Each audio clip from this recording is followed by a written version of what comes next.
오늘은 나노미터에 대해서 얘기를 해보겠습니다. 새로운 컴퓨터들이 나올 때마다 사람들이 하는 말이 있죠. 이번 컴퓨터에 들어가는 어떤 부품은 새로운 몇 나노미터 공정을 썼기 때문에 기존보다 3가지가 좋아졌다. 그 3가지에 항상 나오는 게 전력 소모가 눈에 띄게 줄어들었고 배터리가 더 오래 간단 말이죠. 속도가 더 빨라졌고 새로운 기능이 추가됐다. 3가지가 동시에 향상이 됐대요. 몇십 %씩 어떤 제품을 우리가 샀을 때 해마다 3가지 분야에 대해서 수십 %씩 좋아지는 거 본 적이 있어요. 제가 삽을 샀어요. 근데 다음에 나온 새로운 삽은 삽질을 할 때 힘이 덜 든다. 몇십 %나.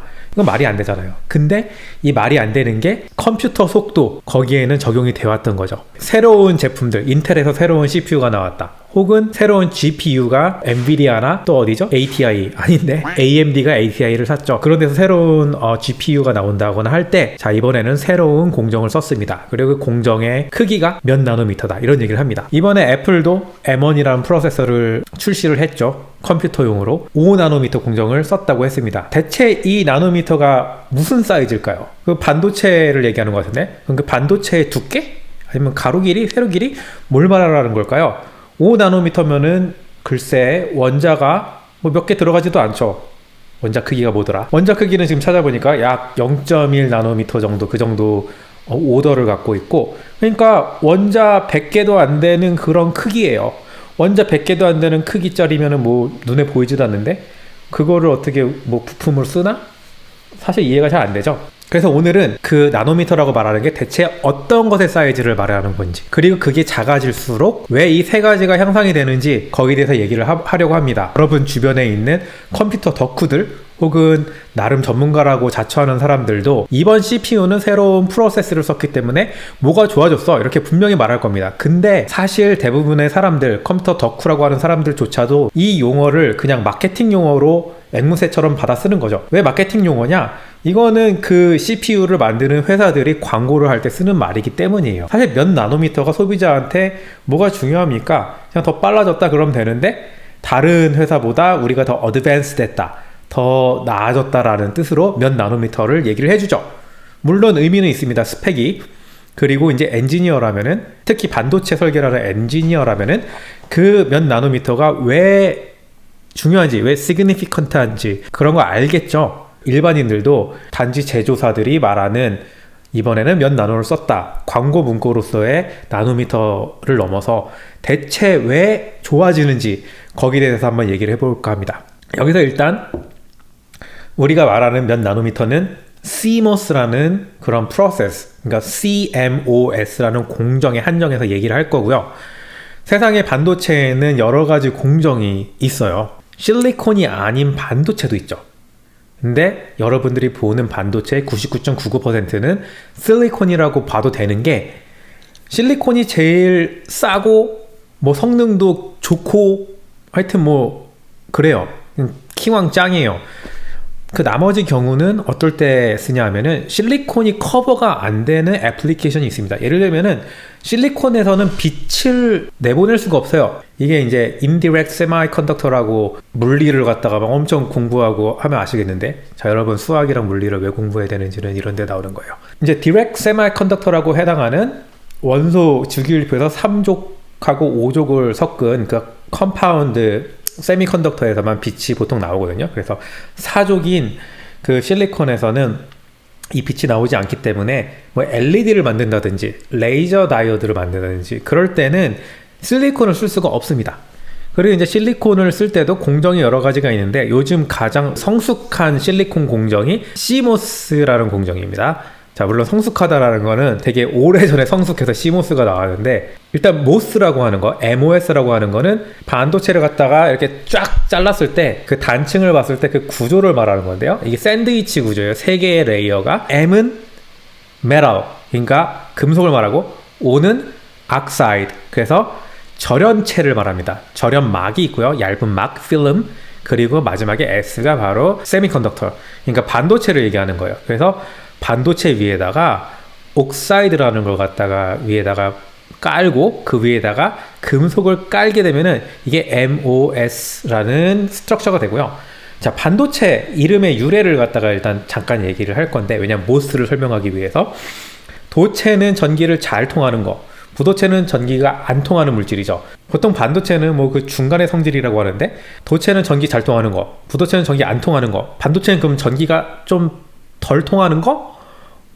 그거 우리가 흔히 말하는 저항이잖아요. 그래서 저는 반도체를 그렇게 중간 성질이라기보다 경우와 상황에 따라서, 주변 상황에 따라서 도체가 될 수도 있고 부도체가 될 수도 있고 그런 물질이라고 저는 생각을 합니다.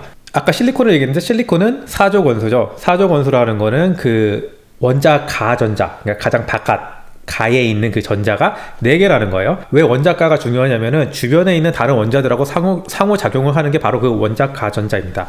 그래서 그 4개의 전자, 주변에 있는 또 다른 실리콘 4개, 그러니까 총 실리콘이 5개 있어요. 실리콘 하나, 그리고 주변에 4개.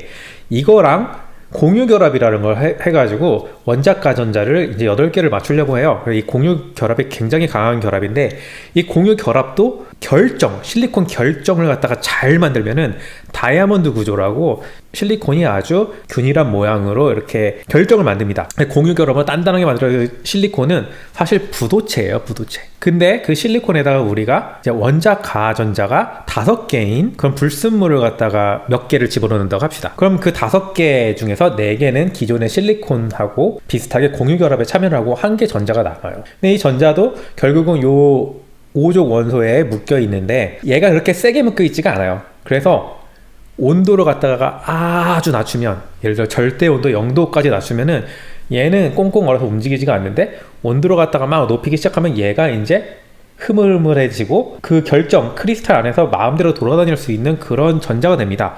그래서 이게 반도체의 기본인데, 불순물을 넣음으로써 얘가 온도가 높을 때 약간 어느 정도 전기를 흘릴 수 있는 그런 게 돼요. 그리고 3족 원소, 그러니까 원자 가전자가 3개의 불순물을 집어넣게 되면은, 자, 공유결합에 참여할 원자가 3개밖에 없으니까 하나가 남잖아요. 그러니까 거의 전자 구멍이 생겨요. 이거를 갖다가 쉽게 그냥 양성자는 아니지만 양의 값을 갖는 전하라고 치면은 얘도 이제 마음대로 움직일 수가 있습니다. 이렇게 반도체는 이제 P-타입, 그러니까 3족 원소를 넣은, 그리고 N-타입, 네거티브 타입, 그래서 전자가 더 있는 그런 게 있는데, 모스 스트럭처에서도 세미컨덕터도 이제 어떻게 보면 전기가 결국 흐르게 되기 때문에 두 판 사이에 다이일렉트릭 혹은 악사이드가 있다라고 치면은 이게 바로 우리가 흔히 말하는 배터리죠. 배터리 혹은 축전기, 카파시터라고 하는데, 여기 밑에를 P타입이라고 합니다. 3족 원소를 넣어가지고 여기는 양전하들이 있어요. 여기 위에다가 우리가 이제 양전하를 막 갖다가 넣는다고 칩시다. 메탈에다가. 그럼 무슨 일이 일어나냐면은 여기 있는 양전하들이 그 있잖아요. 남자는 남자한테 안 끌리고 여자는 여자한테 안 끌리죠. 서로 밀어내요. 그래서 이렇게 쫙 밀려나가고 여기에 음전하가 모이게 됩니다. 원래는 이게 P타입이었던 반도체가 N타입으로 바뀌게 돼요. 쉽게 얘기를 하면. 그렇게 된다면은 우리가 이걸 뭘 만들 수 있냐? 여기랑 여기에다가도 N타입을 넣고 N이 있다고 치면은 N하고 P랑 만났을 때 정션이라는 게 생기는데 전기가 안 통하게 돼요. 그래서 NPN이면은 얘네 사이 전기가 안 통해요. 부도체죠, 부도체. 근데 여기다가 아까 전에 양전하를 갖다 이렇게 있는 메탈을 갖다 가까이 갖다 대면은 여기가 N타입으로 바뀐다고 했으니까 N이 되잖아요. 그래서 여기 있는 전자들이 자유롭게 다닐 수 있게 됩니다. 쉽게 얘기하면 여기 섬이 2개가 있었는데 이 사이에 다리를 갖다 만들어 준다고 하면 되겠죠.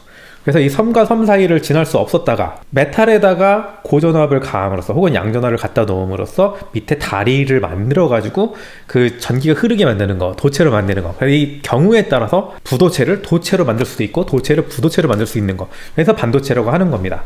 특별히 방금 전에 말해줬던 그 구조, MOS 구조 옆에 양쪽 옆에 섬 2개를 갖다 놓은 이 구조를 Field Effect Transistor라고 하고요. Field Effect라는 건 아까 MOS 스트럭처에서 이게 전기장이 생겨갖고 되는 거거든요. 그래서 그 Field Effect, 그리고 트랜지스터라는 거는 Transfer Resistor라는 뜻이라고 합니다. 저 이거 준비하느라고 찾아봤는데 그냥 고유명사를 생각하고 있다가 용어를 설명하면 이게 게이트라고 하고 이걸 바디라고 하는데, 게이트랑 바디 사이에다가 내가 전압을, 신호를 줌으로써 여기는 레지스턴스, 그러니까 부도체랑 도체랑 왔다 갔다 하는 그게 바뀐다는 의미예요. 그래서 transfer resistance, 가스 밸브를 생각하면 됩니다. 밸브를 돌리면은 이렇게 가스가 지나가고 안 지나가고, 혹은 수도꼭지를 틀면은 물이 지나가고 안 지나가고, 그거랑 같은 원리입니다. 반도체가 왜 중요하냐? 결국은 우리가 스위치 만든 거예요. 스위치, 수도꼭지 만든 거예요. 이거를 만들면은 만들 수 있는 게 엄청 많다고 합니다. 예를 들어서 우리 논리적인 연산을 갖다가 이 스위치의 조합으로 만들 수가 있어요. 가장 간단한 논리적인 그 연산을 갖다가 조합하면 뭘 할 수 있냐면은 더하기 더하기 할 수 있고 곱하기 더하기 할 수 있고 뭐 나누기 뭐 별의별 걸 다 할 수 있게 만들 수가 있는 거예요. 더하기 곱하기 이걸 갖다가 어떤 순서에 따라서 그 명령 하나하나를 갖다 수행을 하게 되면 더 큰 일을 하는 걸 만들 수가 있겠죠. 우리가 흔히 말하는 CPU라고 말하는 거, 컴퓨터 안에 있는 그 부품이죠. 혹 사람들은 이걸 갖다가 뭐 뇌라고 얘기하는데 제가 봤을 땐 뇌는 아니고 그냥 노가다꾼이에요. 노가다. 그냥 아주 빠른 속도로 더하기 빼기 곱하기 나누기 이런 걸 갖다가 막 할 수 있는 거고요. 그리고 이제 그 노가다꾼에게 실제로 의미 있는 일을 하도록 만드는 건 바로 사람이죠. 그게 이제 소프트웨어를 만든다고 하잖아요. 그 소프트웨어라는 거는 그 CPU가 자, 이런 순서대로 일을 그 명령을 수행을 해라 라고 알려주면은 그게 어떤 기능이 되는 거죠. 그러니까 예를 들어서 CPU 혼자는 더하기 빼기 이것밖에 못하지만 내가 만든 기능은 포토샵 이렇게 막 사진을 갖다가 막 010101 이런 데이터를 갖다 넣는데 얼굴에 잡티를 없어주는 이런 매직을 만들 수 있는 거죠. 그래서 이 소프트웨어가 가장 최종 소비자에 가까운 거라고 하면은 결국은 이 소프트웨어에 있는 명령어 하나하나가 이제 CPU에 가서 그 CPU가 그걸 수행을 하게 되는 거예요. 그리고 그 CPU는 구성하는 게 결국은 안에 보면은 스위치가 있더라. 옛날에는 그 스위치의 역할을 누가 했냐? 진공관이라는 게 있어요. 말 그대로 관이에요. 튜브인데 여기 소개가 진공으로 돼 있고요. 여기 이제 금속이 이제 두 개가 이렇게 있다고 칩시다. 근데 여기가 선이 끊어져 있으니까 전기가 안 통하잖아요. 아까 우리 아일랜드 얘기한 것처럼. 근데 마찬가지로 이 중간에 어떤 녀석이 와가지고 전압을 빡 걸어주면은 얘네가 이제 전기가 통화가 되는 약간 그런 거예요. 같은 원리죠. 근데 이건 스위치 크기가 이따만해요. 그리고 이제 계산기를 만들려고 하면은 스위치가 엄청 많이 필요하거든요. 그래서 옛날에 애니악이라는 컴퓨터가 있죠. 세계에서 최초의 그 전기 컴퓨터라고 흔히 말을 하는 거. 그거 같은 경우는 뭐 집채만 하다고 했죠. 우리 바로 주머니에 있는 스마트폰도 아마 그 당시 컴퓨터보다 1억 배 이상 빠를 거예요. 진공관을 대체한 스위치. 그 스위치가 엄청 조그매졌기 때문에 이게 가능한데요. 얼마나 작냐? 그래서 그 트랜지스터의 크기가 바로 이 나노미터라는 거예요. 근데 정확히는 이제 트랜지스터 전체의 크기는 아니고 거기에 또 일부인데 그거로 설명을 해주겠습니다. MOSFET 여기 뿌려놓을게요. 아까 말했던 메탈 억사이드 세미컨덕터에서 메탈을 게이트라고 하고 세미컨덕터를 바디라고 한다고 했죠. 그리고 세미컨덕터 부분에서 양쪽에 있는 이 섬들을 하나는 소스, 하나를 드레인이라고 부릅니다. 소스와 드레인 사이의 거리, 즉 이 다리가 만들어지는 이 거리, 여기를 우리가 채널이라고 하는데 채널의 거리, 길이, 랭스라고 해요. 채널 랭스 L. 이게 바로 이 길이가 바로 반도체 5나노미터 공정할 때 그 5나노미터의 길이가 되겠습니다. 영상을 다 찍고 보니까 너무 길어져 가지고 여기서 오늘은 끊고요. 그 세 가지 성능이 왜 좋아지는지에 대한 내용은 2부에서 계속하겠습니다. 편집하고선 다시 녹음하려니까 너무 힘드네요. 재밌게 봐주셨고 유익하셨다면은 아래 좋아요 눌러주시고 구독 꼭 부탁드리고요. 궁금하신 게 있으면은 아래 댓글 달아주시기 바랍니다. 그럼 2부에서 뵙겠습니다.